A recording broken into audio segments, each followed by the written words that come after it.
Bye-bye, DiFi. Trump goes to the UAW, and Mitch McConnell's going to tell us what's all important and more. Coming up, stay tuned, for the best meat you have ever eaten. Check out samsbutchershop.com. Go and shop around. When you go to checkout, enter the promo code Triple T for a 5% discount. Check it out. Good morning, everybody. Trailer Trash Tim. How's your mama and them? I hope everybody is well. I am swamped at work, so what I'm going to do is just kind of freestyle this morning. If you don't mind, and you all can just come on and ride along with me. There's so much going on in the news that I want to talk about. Whew, I've been going hard at it all morning. I'm still going, and now I'm stuck in traffic in a parking lot. Anyway, let's get to it. I just learned of the death of DiFi. DiFi has gone bye-bye. Bye-bye, Miss American DiFi. Dianne Feinstein, of course, who I'm talking to, the communist senator from California. She's gone. She was in her 90s, still in the Senate, completely incoherent, pretty much, but still in the Senate. So she's gone. I imagine, first of all, I'm assuming that the governor of California, who is Gavin Newsom, is going to appoint someone to fill the remainder of her term. That's what I think normally happens in most states. So the question would become, who is that going to be? I don't know who that would be. My guess would be, if I had to venture a guess, that he may go ahead and just put Pencil Neck into that Senate seat. If you don't know who Pencil Neck is, I'm talking about Adam Schiff, the Pencil Neck geek, who's currently a member of the House, but he's running for the Senate.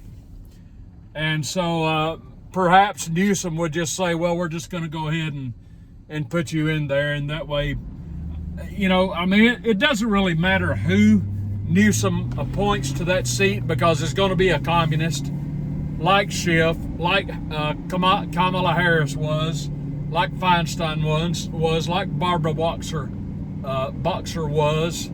Who is the other guy in there now? Is it Ted Lieu? Did he make the Senate? I'm not sure, but it doesn't really matter. The who doesn't really matter, because they're all the same out there. So anyway, at least we're rid of DiFi. Now, I want to cover something that happened with Donald Trump earlier this week. Donald Trump went to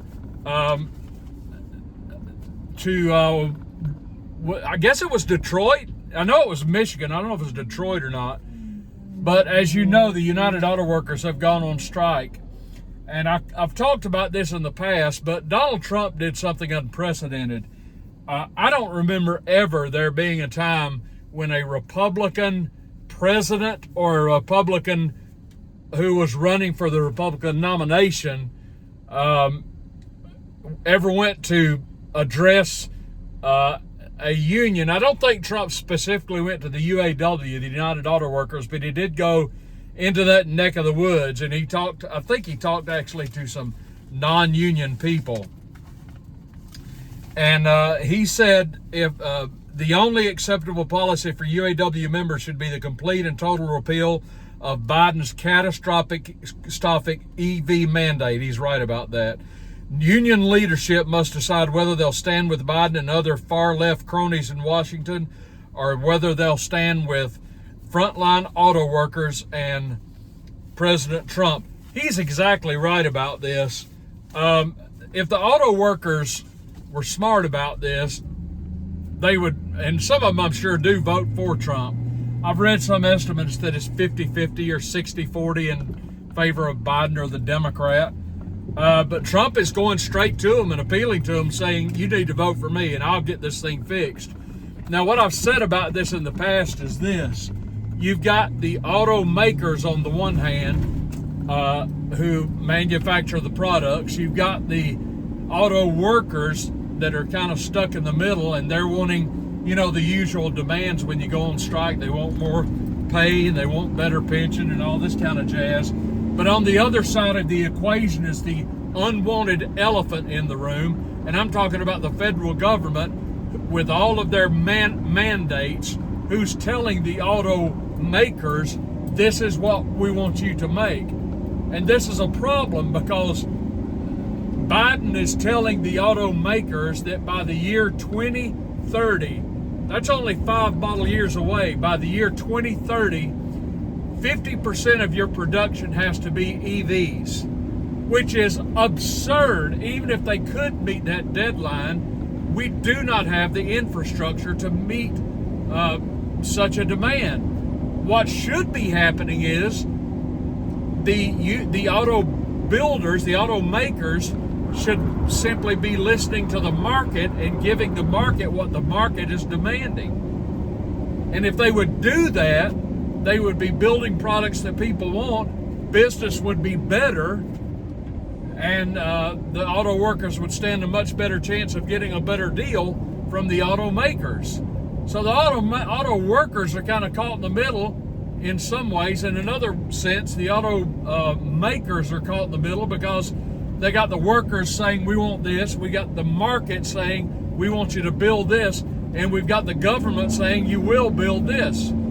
The government has no place sticking its nose in this equation at all. What Trump is saying is, if you'll vote for me, put me back in the White House, I'll get rid of this ridiculous Biden mandate, which is exactly what needs to happen. All that needs to happen is the automakers need to be able to listen to the consumers and build what the consumers are wanting. And I can tell you, there's a segment of the market that does want EVs. I don't deny that. But the vast majority of consumers want gas-burning engines, or at least hybrids or diesel, what have you.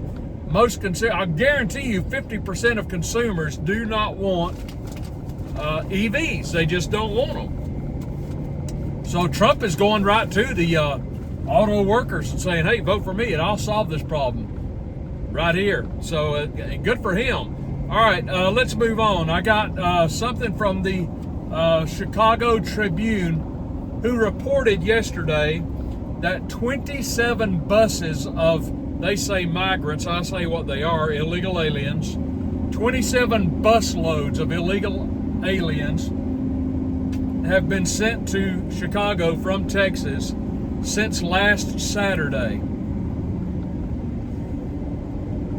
27 busloads, folks, of illegal aliens. Now that's just Chicago. That doesn't count for New York, doesn't count for San Francisco, doesn't include Seattle, doesn't include Portland, or any of these other sanctuary cities, right? So it's okay that Abbott's sending them there in the buses because they're sanctuary cities, right? You can go to a sanctuary city and do whatever you want. You can break the law in a sanctuary city. It's okay. Nobody's going to say anything to you.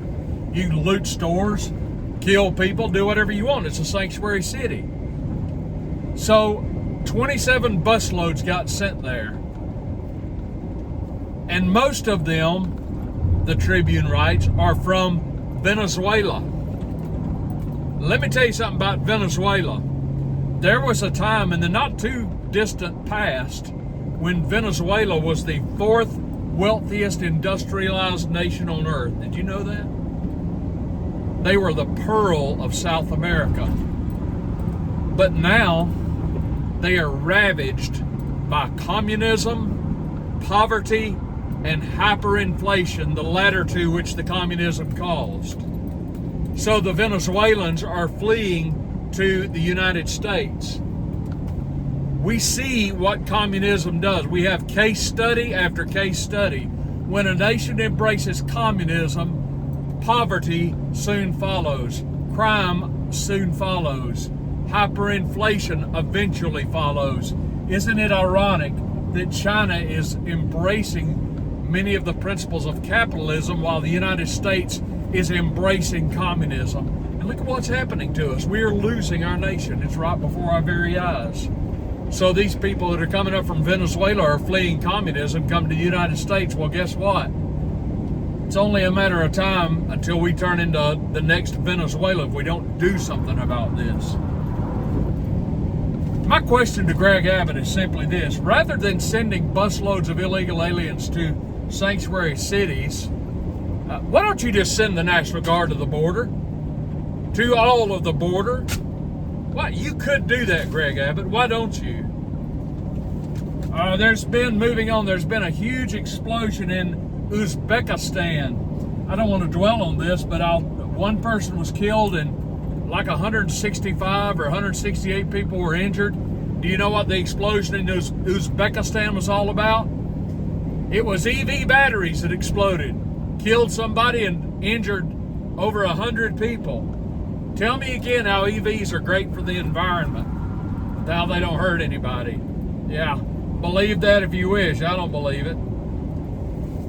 Mitch McConnell, the turtle, has told us yesterday, this is a direct quote from Mitch McConnell, the minority leader in the Senate.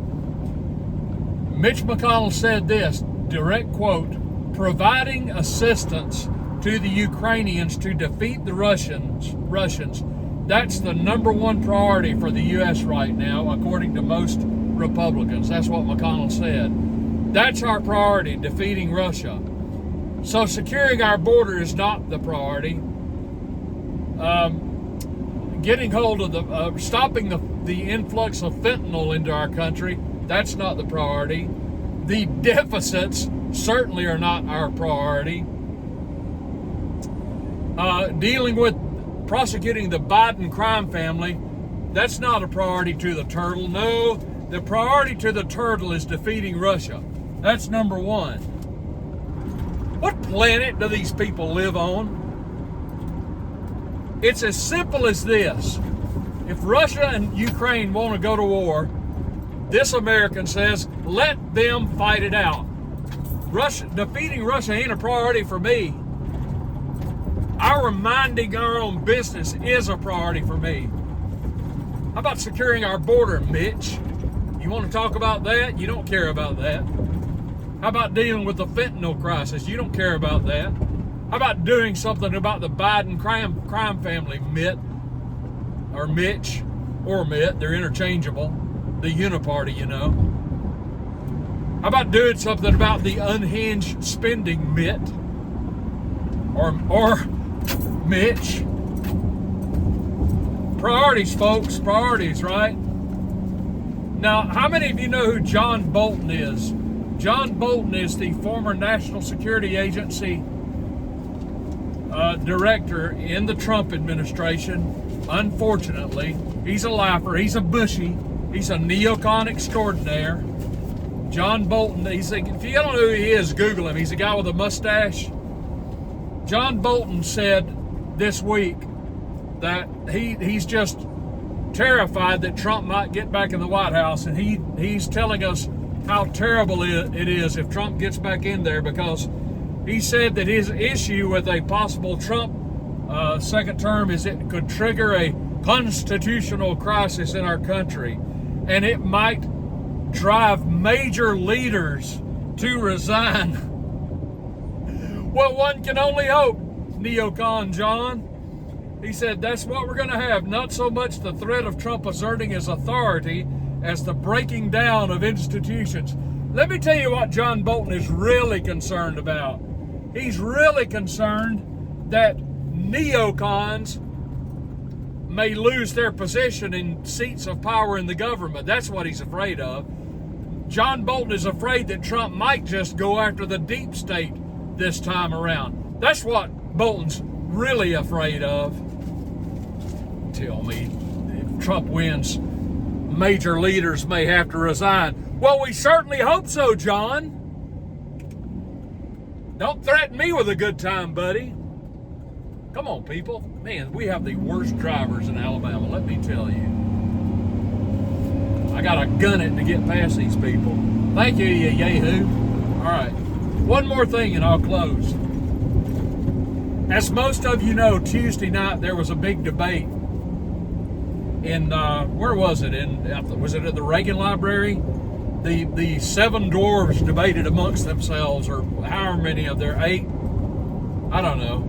There's Porky Pig, Chris Christie, Tim Scott, Neocon Nikki Haley, Pence, Ramaswamy, I don't know who else. None of these people are going to win the nomination. Every one of them knows they're not going to win the nomination. And Trump addressed this the other day in a speech, and he said that they're all there for a job. He's exactly right. They're all there vying for the vice presidency. And Trump saying, I don't see any vice presidential material there, nor do I. And I have maintained they're running either for the vice presidency or just to make money, just to raise money for their PACs. It's one or the other or both. You know, there's big money in running for office. You can make a lot of money doing it. But anyway, there was somebody ran a poll. Man, I can't remember who it was. Somebody ran a poll after the debate. They were asking people who won this debate. This is it's the Daily Mail. It was the UK Daily Mail that ran a poll, and they asked their readership, who won the Republican debate last night? Do you know who won? Trump! Trump won the debate. He wasn't even there. He's smart not to go. Trump is ahead in the polls, depending on which poll you consult, either by 40 or 45 or even 50 points. And that's why he's not going to the debate, nor should he. Why would he go to the debate? He's got nothing to gain by going to the debate. He can only lose by going to the debate. So he's smart not to go to the debate. I wouldn't go either. Why associate yourself with a bunch of losers like this? So Trump's smart to go to the debate, but it's hysterical that in the UK Daily Mail poll, Trump won the debate, and he wasn't. I love it. He wasn't even there. Oh my Lord, it's just hilarious. Oh my goodness. What a day. What a time. Yeah, I still think, I tell you folks, I've been watching a lot of these hearings on the Capitol Hill with regard to the Biden crime family. I'm starting to question whether or not Biden is going to make it to the general or even to the nomination. I'm just not sure. I could pretty much confidently say that the powers that be in the Democratic Party are probably working right now to get him out and get Newsom in. And you might say, well, what about Harris? Well, that's the flaw in the slaw right there. My thought is they could Spiro Agnew Kamala Harris, if that rings a bell with any of you. Spiro Agnew was Nixon's vice president. They wanted to get rid of Nixon, so what they did was they trumped up some charges on Agnew and got rid of him. Then they put Gerald Ford, a Neocon guy from Congress who was on the Warren Commission. What a tool he was.